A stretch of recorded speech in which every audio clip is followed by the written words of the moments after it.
Ampitomboina ho aminareo hatrany ry havako ny fahasoavana avy amin'Andriamanitra iray sy Jesoa Kristy Tompontsika. Amen. Andeha araka hivavaka isika. Indray ny hafalianay Tompo amin'izao andro vaovao izao. Faly foana izahay satria nomenao indray fofinaina ka afaka miatrika an'ity tontolo andro ity. Ary mino izahay fa izany zavatsoa fahasoavan-dehibe menao anay izany dia noho ny fitiavanao Tompo ka dia isaorana indrindra. Mangataka aminao izay mba hamindra fo ary hifonanay ny otanay Tompo, ary mangataka koa izay mba hitari-dalana anay ianao amin'izay atao rehetra amin'ity anio ity amin'ny anaran'i Jesoa. Amen. Ny Salamo 130 ry havana dia nomen'ny Baiboly ilay édition fahenina zany, ilay atao hoe faraparany, nomeny lohateny tahaka an'izao i Salamo 130 hoe Tompo, ianao dia mahalala tsara. Ny andininy voalohany ka hatramin'ny fahenina dia milaza ny mpanao salamo izay araka ny voasoratra hoe dia heverina fa Davida, milaza izy fa tsy misy miafina amin'Andriamanitra ny olombelona rehetra. Manamafy izany amin'ilay hoe mahalala ahy. Tsy misy miafina amin'Andriamanitra ny momba antsika tsirairay avy, ny asantsika, ny toetrantsika, ny toe-pahasalamantsika, ny taova ao anatintsika, ny momba antsika rehetra tsy misy miafina amin'Andriamanitra.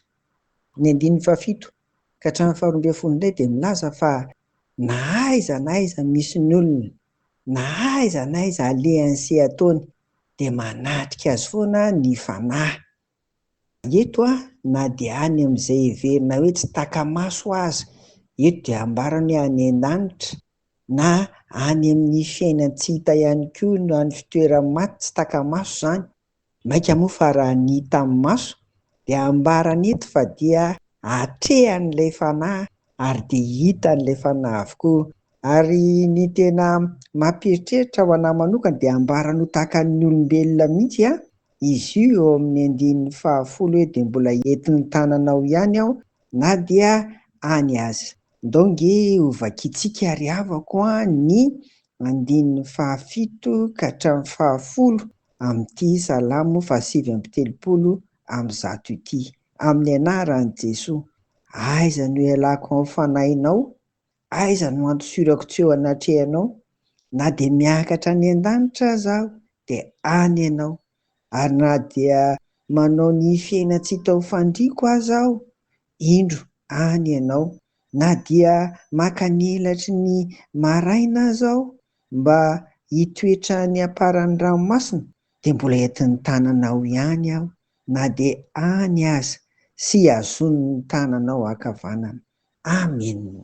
Izany ry havana ilay ambarako teo izany hoe mahafantatra antsika ny Tompo ary indrindra ilay fanahy dia manatrika antsika ary mahita antsika na aiza na any amin'ny hita maso, taka hita maso amin'ny fiainantsika izao izany, na any amin'ny tsy hita maso tsy taka-maso any ambony lanitra any, na mandeha any amin'ny faran'ny tany, any ambanin'ny tany, any amin'ny fiaina tsy hita, na dia makany aza ny olona dia mbola atrehany sy fantatr'Andriamanitra, fantatry ny fanahy, fantatry ny Tompo ry havako.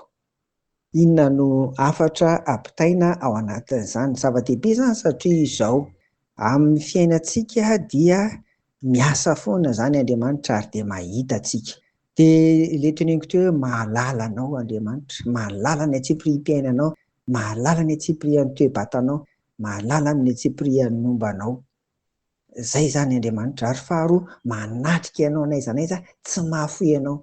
Ilay Andriamanitra fanahy eto, ary dia teneniny hoe tena mitantana mihitsy, mitondra araka ny hitantsika eo amin'ilay andininy 10 io izany. Ry havako, tsy fantatro engany mba hirindra sy lamina ny fiainanao, fa raha toa kosa ka misy tafio-drivotra, raha toa miaina zavatsarotra ianao izany izao, indrindra ohatra amin'ny lafin'ny toe-batana, ara-pahasalamana sy ny toy izany, raha toa misy zavatsarotra sedrainao dia izao, aza adinoina fa fantatry ny Tompo ianao, fantatry ny Tompo ianao. Ary faharoa manaraka an'izany, manatrika anao ny fanahy, hita ny fanahinao, hitan'Andriamanitra Ray sy Zanaka ary fanahy masina ianao. Dia izany no ka ho toky sy fanantenantsika, aza mamory fo, aza kivy, fa dia momba antsika ary dia mitantana antsika ary dia miaraka amintsika mandrakarivan'Andriamanitra amin'ny alalan'ny fanahiny. Mahery ao amin'ny Tompo ry havako sy amin'ny herin'ny faherezany. Amen. Mivavaka ary sika. Misaotra anao izay Tompo raha mirindra sy milamina tsara amin'ny fiainanay. Misaotra anao izay ny amin'izany.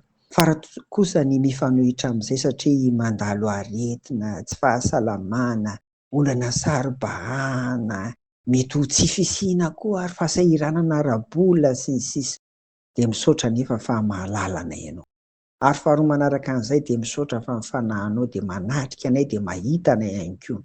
Dia ampio izay Tompo mba hahery, ampio izay mba hahazo valim-bavaka, ampio ary mba ho salama, ho afaka ny olana samihafa, hivaha Tompo azy rehetra manahirana anay eo amin'ny fiainana. Mangataka indrindra izay amin'ny alalan'ny fanahinao masina mba hitaridarana anay, andresenay Tompo amin'izay zavatsarotra mety mahazo anay, dia irianay sy angatahanay izany amin'ny anaran'i Jesoa. Amen. Ry havako, ho aminareo ary ny fiadanan'i Jesoa. Amen.